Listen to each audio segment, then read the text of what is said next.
I'm Chip Hassenblood. And we're just a couple of guys sitting around talking about things that are important to us. Hopefully they're important to you. And if you need more information, there's so many great ways to find more information. We are live today. It's actually Saturday, August 1st when we're recording this. We are live as a part of the marathon. We've got a really interesting fun day today. We got 12 hours of podcasting from the Southgate Media Group. And we are live from the Blue Box Cafe in historic Elgin, Illinois right now. Yeah. There they are. There's the live audience. This special recording is part of a podcast marathon organized by the Southgate Media Group and the Blue Box Cafe to support autism awareness and 10-year-old Ben, who has autism and brain cancer. Ben recently had 2 emergency surgeries. If you'd like to support Ben and his family, please go to gofundme.com/Ben's Village, or you can visit our show notes at toomuchscrolling.com, and you can find instructions there on how to support Ben and his family. You know, Chip, August is here. It is here. It's August. Summer is almost over. It's time for back to the school time, and we need to get to a point where we can, hey, hallelujah. We can get to a point where we can go back to school. All back to school shopping is starting. Have you done any back to school shopping, Chip? I've got 2 girls. They have the list ready and waiting for me anytime I can go. Yeah, my wife does all the back to school shopping for the whole neighborhood. She has spreadsheets of where all the good deals are. She goes out and buys bags of school supplies for everybody in the neighborhood. Well, there's this place called Amazon, and obviously it takes care of lots for me. Oh, you can go to the internet, amazon.toomuchscrolling.com, and you can buy all of your stuff from Amazon and support the show. That's a great idea, Chip. Brings us to our film at 11, our movie of the week, and there's a movie coming out this week called Shaun the Sheep. Anybody know Shaun the Sheep? The audience is just eating their sandwiches from the Blue Box Cafe, and they're happy. Well, I had a young family. I had 2 girls, and we had to find good stuff to watch. And Shaun the Sheep was one of the shows we used to watch. And I was very excited to see that there is a movie coming out about this animated group. And it's not quite claymation. It is. But it's very, very family friendly. That would be the thing I would describe it. This is the stop motion animation from the people who brought you Wallace and Gromit and the Chicken Run, which was the American film. And this is Nick Park and Peter Lord, have made so many fun things over the years. Wallace and Gromit, a particular favorite of my family. We love Wallace and Gromit. Oh, that's a very fun guy. Because I like cheese. They like cheese, and this truly is. If we go back and we've beaten up Adam Sandler a little bit for his family movies having some off-color humor. This truly will be a film that is good for all ages. The interesting part about Shaun the Sheep is there's no real spoken dialogue in this film. That's right. This is a universal kind of a film because they can change whatever they need to understand what they're doing in whatever language they need. This is actually a half French, half British production, and that's why, because they don't have much spoken language. All of the written language is in English, but most of the characters just make sounds that we can understand their emotion. Now, one of the interesting parts of it also is it has received universal praise from different critics. In fact, right now, as of our recording, it's at 100% certified fresh. So all the reviews hasn't come in, but the reviews have been obviously very, very positive. Yeah, everybody loves a good family film, and this is a good family film. This is a good back to school, take the kids. There's not going to be anything negative in this one. It's just the good guy wins in the end, and it's a sheep, so it's good for you. Brings us to our other movie that's opening this week where the good guy wins. That's the Fantastic Four, Chip. Everybody loves the Fantastic Four movies. No, that's not true, is it? Well, it looks like they're fantastic. They are fantastic films. Fantastic Four, obviously, the first attempt by Fox did not go over particularly well. And the second one wasn't all that great either. Well, and that seems to be one of the real challenges of it. It seems like that Fox has asked that no reviews get released before this film is actually in the theaters. That's a really bad sign. When a movie is released and they are not allowed to review it until it opens in the theater, that's a really bad sign. And it could be, obviously they're trying to make this a universal story and make it for a more modern audience, but I don't know if they really have grabbed the family aspect of it. I don't know. I've only seen the review. I've only seen the trailer of this, but it doesn't sound like it's going to really be able to hit its audience, which is strange for a movie that has a Marvel property. They tend to do well. This is one of those Marvel properties that is not a Disney Marvel property. This is Fox, and they seem to be floundering with these. Well, Sony came to sort of an understanding with Spider-Man that it wasn't reaching its potential, and has asked Marvel to get involved. Maybe this is something that Fox will reach out and go to Marvel or Disney and basically say, help us make this a more successful franchise. Yeah, I think that Marvel has a really good track record with what they're doing, including what they're doing on Netflix. They said last week that they were going to put out a new television series on Netflix every 6 months. Wow, that's pretty amazing. It's got some great stories to be told. Fantastic Four is one of those that I've said on the show before, could be a great episodic TV show. It could, and something, if you're not familiar with this property that was created back in the 60s, you are very familiar with Darth Vader. And Darth Vader was based on some part on this character, Dr. Doom. So if for some reason, was used as some kind of inspiration for Darth Vader, and he's never really come across as this menacing character that they want him to be. They never really created this rivalry that Reed Richards, our hero, we're supposed to cheer for, and Victor Von Doom, Dr. Doom. They've really, this should be a very interesting opening. It'll be, we'll see if they find their audience. I really don't have much faith in the Fantastic Four. I told the joke last week, and I'm going to use it again. I've been burned by the Fantastic Four before, and I'm not going to Johnny Storm it anymore. I'm not going to see this one. I'm not going to make it to the movie theater. Maybe I'll see it on video when it comes out. I don't think I ever even watched the Silver Surfer one. Well, I will agree. In fact, I also haven't seen the Silver Surfer one. I saw parts of it. And Fantastic Four is one of my favorite groups of superheroes because of that family aspect. Okay. The best Fantastic Four movie? The Incredibles. There you go. That's the best Fantastic Four movie. Well, Pixar seems to get a lot of things right. Disney is really good at getting our money. Brings us to our appetite, our app of the week. And, I've been reading a lot of books. It's summertime. And the books that I've been reading, most of them have come from the library. But I also subscribe to a service called Scribd, which is spelled Scribd. And this is the Netflix of ebooks and audiobooks. It's $9 a month. You can get 14 days for free through our show notes. And it is my way to access ebooks and audiobooks all summer. I was very happy that you put this as our app of the week because I do enjoy Netflix and having this library of movies to be able to watch. And I always knew that there were services out there that would you be able to pull up many of the books out there and listen to them. And it sounds like it's not just the books. From our conversation, you also said there are audiobooks in there. That's right. They have a huge collection of ebooks and audiobooks. Are you an audiobook listener? I do.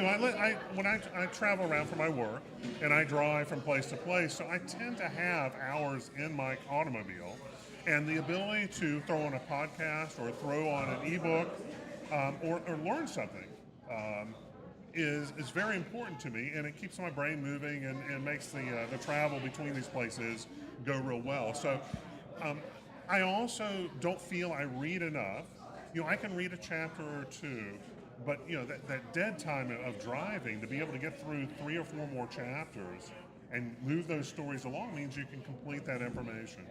Yeah, I love audiobooks. I drive half an hour each way to school with my 9-year-old in the back seat, and we listen to audiobooks and podcasts, getting a little bit of information in that time instead of listening to music. You know how I feel about music. The music doesn't help me in my day. The other way you could do this, instead of Scribd, is if you wanted to use Kindle Unlimited. That is the ebook Kindle Netflix. It's $10 a month. You got 30 days for free if you go to our website, amazon.toomuchscrolling.com, and you can.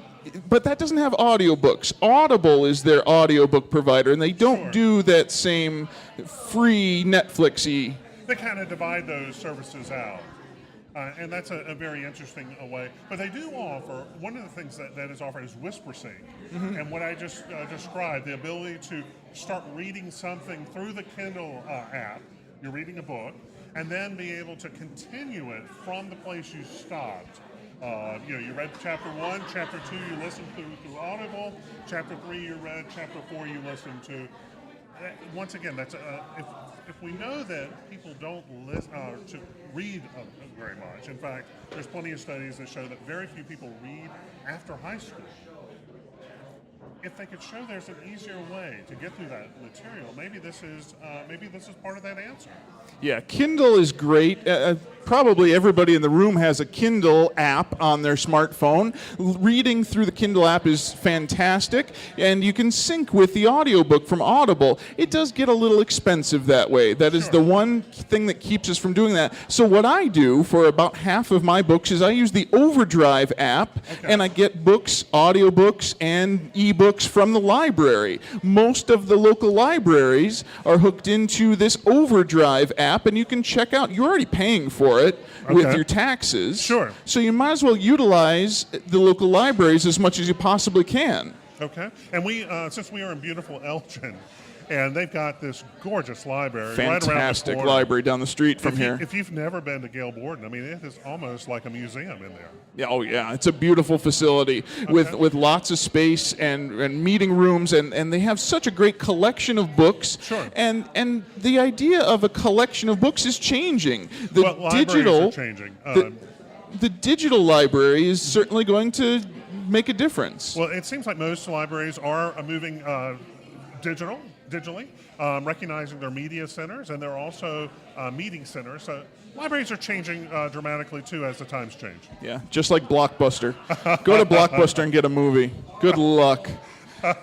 Brings us to our book of the week, and this week I have gone through another one of those dystopia kind of end-of-the-world stories. This one's called Station 11. It was published in September of last year, so it's not quite a year old, by Emily St. John Mandel. And this is a fascinating look at the post-pandemic world and the struggles of the survivors. Sounds like every other one of these stories that we've talked about, doesn't it? Well, if you can get the zeitgeist of the time, we went through this incredibly deep recession. Almost, I mean, we could argue that it could have been a depression from 2008.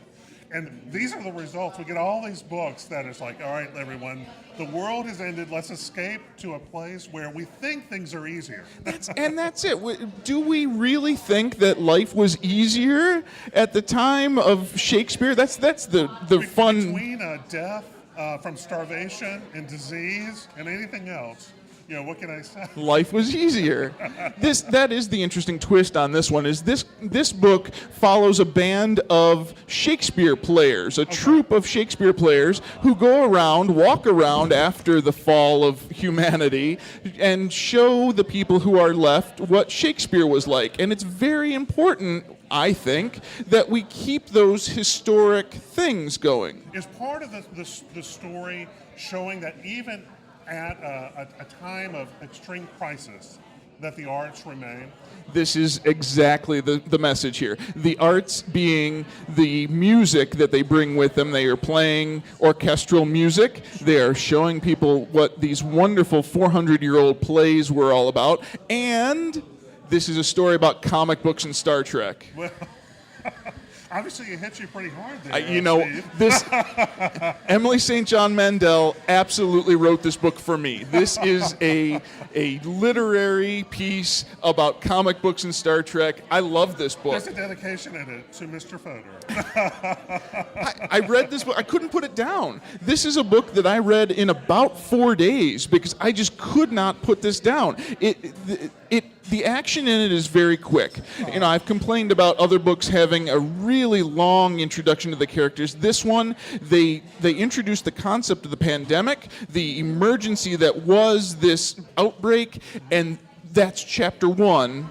And then chapter 2 is 20 years later, and that's a great way to tell the story. Well, I can see from reading many of the reviews that it was a very loved book, and it seems to have played real well. It seems like it would be a great mini-series, through Netflix or AMC or through one of the series, because it reads like a plot to a television show. Yes, it would be a great 6 or 8 episode Netflix series.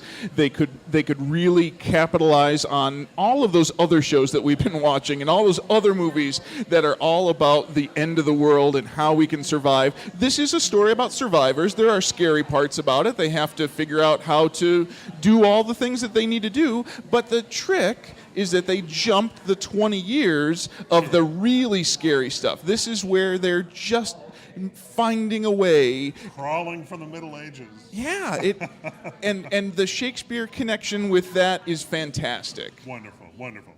The other wonderful book that came out this week is a brand new Dr. Seuss book.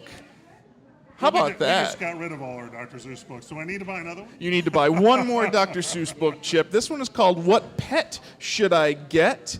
And it is a Dr. Seuss book that Dr. Seuss wrote before he passed away, and it just didn't get published until this week. It's hit number 1 on the bestseller list. It is a classic Dr. Seuss, just as you would expect it to be.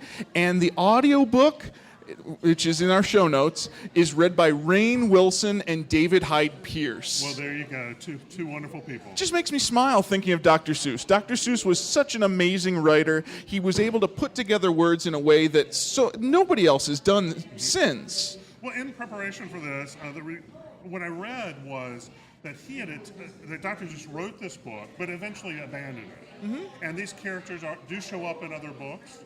And it seems like maybe it was written before One Fish, Two Fish, yeah, Red Fish, Blue Fish. I read that this was the book that was written and then abandoned for Red Fish, One Fish, Two Fish, Red Fish, Blue Fish, which is a classic. Everybody knows that one. Well, if you've got children, you've read it thousands and thousands and thousands of times. Yeah, Dr. Seuss is wonderful. This is a dated book. There is an 8-page as you exit the book, they give 8 pages of back notes and things of that nature. And one of the things they wrote about the book was that we do not adopt pets like they adopted pets in the past, and how you could go to a shelter or something like that and pick up your next pet. That's fantastic. Brings us to our Now the News segment, and there's plenty of news this week. The first one, you found an article about how big data knows that you like losers. Well, Virginia Bosтрell wrote this book, and she's basing it on a paper that's coming in the Journal of Marketing Research. These are a couple Northwestern professors who've written it, and basically it talked about, it talked kind of about us. And, well, more about you than me. Oh, of course. I buy all the good stuff. But basically it talked about how, as consumers, that there's this one group, this segment of the population that is just known to go buy the losing technology, the losing products of the day. And if you could isolate if that group was going after your product, one, you would know to pull the product. And so I was a person who bought the Nintendo Wii U, which was not the most successful of the game systems released. Anybody got a Wii U in here? Who's got a Wii U at home? Nobody. Chip is the only one who bought a Wii U. Well, yeah, there you go. All right. So what we have right now is they've identified that wealthier, highly educated, with people with larger families than are this group that tends to buy these loser products. And like I said, if you think about marketing, about if you could isolate a group and you could shorten the cycle of whether something should be produced or not produced. How about an Amazon Echo? Anybody have an Amazon Echo? Nope. The whole audience is staring at me because no one's bought that one either. So it's a very interesting paper. I encourage you to go to our show notes and pull it up and read the paper. It is a very interesting concept that we need to know which products to buy. Is the Apple Watch going to be the next one on the list? Is the next innovation in technology, the next gadget, is that useless? You know, we were all walking around with our smartphones. Smartphones were a winner, but what's next? Well, I know that there's this group of people who have enough disposable income that they're willing to take those chances on a product that just doesn't work, and they end up finding the unpopular one, unfortunately.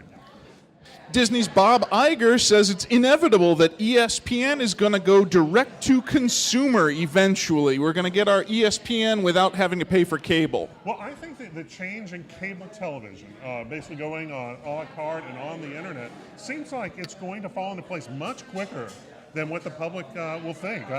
The old school way, the way that we typically would buy cable or DirecTV or something of that nature, they seem to be priming the public to go to this. And the price point that, once again, this article says is $30 a month for this series of networks. So these sporting events on demand are going to be roughly about $30 a month.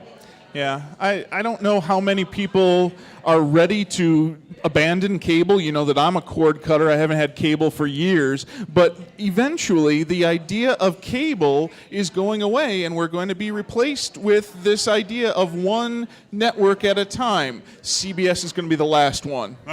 We'll see what happens. Yeah, CBS. I am not willing to pay $7 to watch CBS.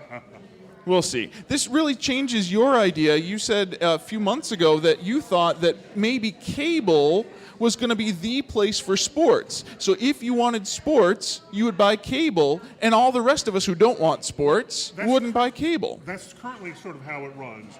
Cable sports is really, I shouldn't call it cable sports, even over the air. That's the only thing that they can really document that people are willing to watch and willing to watch those commercials. Live. Yes. It's the only thing that we watch live, and we don't DVR for next week. Watching the Bears game next week, it doesn't make much sense. Yeah, even though there's an audience to watch the Bulls game, the next morning, it's certainly not the same group that's watching it live. Right. Too many spoilers. Mark Hamill is coming back, and he's going to be the Joker one more time in the animated version of The Killing Joke. This is going to be wonderful. Well, The Killing Joke is if there's ever such thing as an adult comic book, that would be The Killing Joke. It's written by Alan Moore. Who we all know is going to do what he's going to do. And it's illustrated by Brian Boland, who is absolutely one of the best illustrators ever. But there are not many great Batman stories, and this is one of the ones that seems to have hit the public. Now, I don't know why they would choose to animate this, other than the book is probably 20 years old and maybe there's an audience for it. But this is a very brutally dark story, and it's very, very violent. There's a rape scene in it. There's a gunshot. We get a character who's driven mad or attempted to drive them mad. And but even Alan Moore has said this book he kind of regrets writing because it is so violent. Yeah. And he wrote it right after he wrote Watchmen. So Mark Hamill is, for many people, the definitive Joker. Oh yeah, Mark Hamill is the Joker for me. Even over and above, the really classic 1960s, which was Cesar Romero. Yeah, Cesar Romero with his mustache. With his mustache under the white paint. Mark Hamill is the Joker for me in a lot of ways. Well, and if you were a child and you grew up watching the Batman animated system, the series, then you got this version of Joker, and Heath Ledger and Jared Leto, yeah. they may put their own version also. Yeah, Andy's a big Svengoolie fan, which is kind of nice. It's nice to. I don't know if you've ever taken time to really analyze. There are books that have been written about the Killing Joke, and if you go on to Amazon, there's a paper that's a scholarly paper that was written by it. And actually, in our show notes, we see that Grant Morrison was talking to Kevin Smith about this book and about what the ending says. So I don't mind. This book is 20 years old. We can give away ending. Yeah, I think we can give away the ending. There is a murder that possibly happens at the end, and it's very questionable about what happens. Well, it's very ambivalent. The story ends with Joker telling Batman a story, and Batman kind of leads up to this in the opening scene where he basically says, "Listen, one of us is going to kill each other. This is crazy," and it ends with the Joker telling Batman a story. And according to Grant Morrison and his theory, well, this is a 20-year-old show. I think we can spoil something that's 20 years old. I think it's okay. The Joker tells a story and then stops laughing. And Grant Morrison basically, who is a writer, by the way, probably the hottest writer in comics today, basically says, listen, he killed him. Batman killed him. So very interesting. There also in our show notes, there is somebody who's put together an audio drama. So they took this book, they cut it down, and then they played it like a radio play. Mm-hmm. Now, the real challenge with this, once again, is this is not a family story. This is an adult story of a children's character. So very interesting. It will be a very interesting animated film, and we'll see how distribution works with that, if that's going to be something that's going to be on Netflix. I would bet Netflix is the right place for something like that. Eventually. Yeah. This will show, first it will be sold as a Blu-ray, and then it will show up on Netflix. Okay. Google has some interesting problems right now. We all love Google, but there are 950 million Android phones out there that can be hijacked by malicious text messages. So if you have an Android phone, you should really be paying attention to those text messages. Now, really what this is saying is if you have an Android phone, you have to assume that it is already infected. And that's what the article basically says. And there's a whole bunch of reasons for it. And Google's well aware of this. Google sends out patches, and those patches go to your company. In fact, the gentleman who wrote the article said, goodbye Android, on motherboard.vice.com, basically said, imagine if Windows patches had to pass through Dell and your ISP before they came to you, and neither cared. That's called Android. That's exactly what happens. Google sends out these patches. They know that there's something wrong with the software, but your carrier has to care enough to send out the patch to you. And this reminds me a lot of back some of the challenges Windows had when there was 100 different companies building PCs, and there was 100 different versions of Windows. There's just no way to manage this, and certainly, while this could sound like an ad for Apple, Apple, since they manufacture the hardware and they create the software that runs on top of it, yes, you get a lot of limitations on you can't customize it to every part of it, but this is not an issue you should have with an iPhone or something of that nature. That's the idea of Apple, is they are very closely guarding all of their pieces, and Google is putting out the software for other manufacturers. And while Android is typically put on a lot of inexpensive phones, and they do it because it's free for them, that doesn't mean that there's enough revenue so that these companies are going out there to put those patches and make those available. So there's a disincentive in many parts of this to make these products work the way they're supposed to. And Apple, once again, has sort of capitalized on that. That's too bad. And in fact, if I'm not mistaken, Google may be working on another type of system for phones where they control the manufacturer of the hardware. They tried real hard with getting They tried real hard with getting Motorola on board on that, and that didn't really work out so well. Well, they abandoned a Motorola system when they came in. They put out the I can't Moto X or one of The Nexus line is the Google phone, and the Moto X was a Google brand. And they tried to, and that was not what they wanted. And I think that, like I said, I think they're working on a replacement that's not Android. Yeah. Google's also working on a replacement for Google Plus. Those of you who are on Google Plus, that's a, like Facebook. It's one of those social networks that nobody uses. It's a great bunch of tools, and they're taking all of those tools and they're putting them into the economy outside of Google Plus, because there's just not enough users on Google Plus. Google takes a lot of chances, and they give away a lot to it. There's a lot of value, but Google Plus and this Google Plus just never took off. It never became the Facebook replacement that they wanted. It never really competed real well, although I'm part of it and I have circles and all that other fun stuff. When they forced everyone to kind of go through that entrance to get to YouTube and all the other things that they have, it just didn't quite catch the market they wanted to. So what? They tried. They've unbundled most of it. We have it available to us. Good for us. YouTube, on the other hand, is doing great work. Everybody's using YouTube. We're actually broadcasting live on YouTube right now. Through the Hangouts. Through the Hangouts. It's a wonderful system. And you found some statistics about YouTube. Look at it. YouTube now gets over 400 hours of content uploaded every minute, which comes to about 24,000 days worth of content uploaded to YouTube every minute, and 65.7 years worth of content updated every day. That's amazing. I don't think there's anything that we could ever do to be able to digest that much stuff. Well, we can do a podcast marathon. We got 12 hours. We got lots of people who are talking here at the Blue Box Cafe, and we can talk and talk and talk and put it on YouTube, and everybody will watch it a lot. Well, there like is they a are testament now. to this, because in order for that much data to go through, one, you recognize that storage is very inexpensive right now.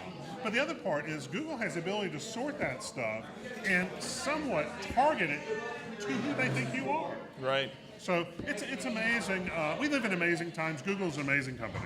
Speaking of amazing companies, Microsoft has opened up Windows 10 for all the people. And if you get in line and wait your turn to get your copy of Windows 10, you know that I've been running it all summer.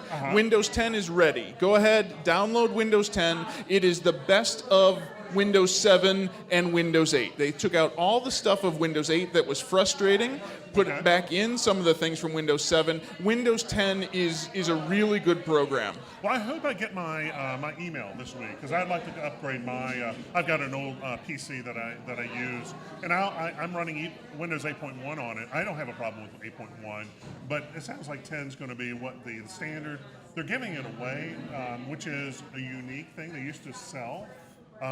Microsoft is historically, would give a very low-cost entry-level point for early adopters, and then raise the price to a regular price. They still virtually give it away. Even $100 for an operating system is very inexpensive. But the competition and bringing it the experience that's a positive experience to Windows is very, very important. And this is a very important operating system for Windows, because Windows, while it dominates the market right now, could be quite vulnerable if it didn't become the adoption, or get the adoption level they need it to be. Just like we were talking about with Android, there's so many different Windows computers out there running so many different versions of Windows, there's a lot of vulnerability. And what Microsoft wants to do is, like Apple has done, get to a point where 80 to 90% of the Windows computers are running one version, so the developers can develop for one version instead of for 12. They're looking for standard experience. They're looking for an experience that is positive, and historically, because of how Windows or Microsoft work, the bloatware and stuff like that by the manufacturer on top of it really hampered the experience that a person would have using their operating system. And of course, we're at the Blue Box Cafe in Elgin, so I'm going to make a Doctor Who joke. Okay. 10 is very handsome. Like 2 people got that joke. All right, there they are. There's the 2 people. Brings us to Yahoo. Yahoo's got a new app for you. This one is called Live Text. This is a very interesting app because what it is, they're using like a FaceTime, Skype type interface where you can see the person and then you're going to text to them. There's no voice to this. There's no sound to it. It's so strange to think about. No sound, but video. But there seems to be a use for it. If you were For a silent movie star. well, if I'm looking, Marcel Marceau really loves this app. maybe if you were in a place that you needed to contact someone and sound would be disruptive, the ability to see expression, the ability to show someone where you are, those type of things kind of could have a play. Typically, Yahoo has forced you to get a Yahoo email account, which is known to get hacked, and all sorts of other stuff. We'll see how this kind of plays out, but it seems to be an easy way that every other service could easily adopt this if it became popular. And you thought of it. That's right. Mime is money. That's great, Robert. Thank you for that. You thought of the reason for this. This is so we can use sarcasm in texts, so that we can have a facial expression, because the idea of sarcasm is your facial expression is the opposite of your words. So you can show someone that you mean the opposite of what you're texting. You mean when I'm saying I'm having so much fun right now? That's right. This is great fun. It's fun to be live. A live audience is fantastic. I don't know, Chip. I think we have enough information to survive another week. What do you think? Only if we can come back next week. We can come. There we go. We're going to do it again next week. week. Can we come back to the Blue Box Cafe? They're going to be so tired at the end of this 12-hour marathon. They're going to want to come back next week and do it again. It sounds like a great plan. If you need more information, there's so many great ways to find more information. You can call us or give us a text. Our phone number is 805-410-4TMS. Our website is toomuchscrolling.com. We're on Twitter and Instagram and Facebook. You can find us on iOS and iTunes and Stitcher and TuneIn Radio. And every day of the week, you can go to news.toomuchscrolling.com and find out all the information that you need to survive another day. I want to thank everybody here for our live audience here at the Blue Box Cafe. Thank you. And everybody else who's listening and watching later on when I actually upload this show on Tuesdays. Thank you for listening to Too Much Scrolling. I'm Steve Fodor. We'll see you in the future.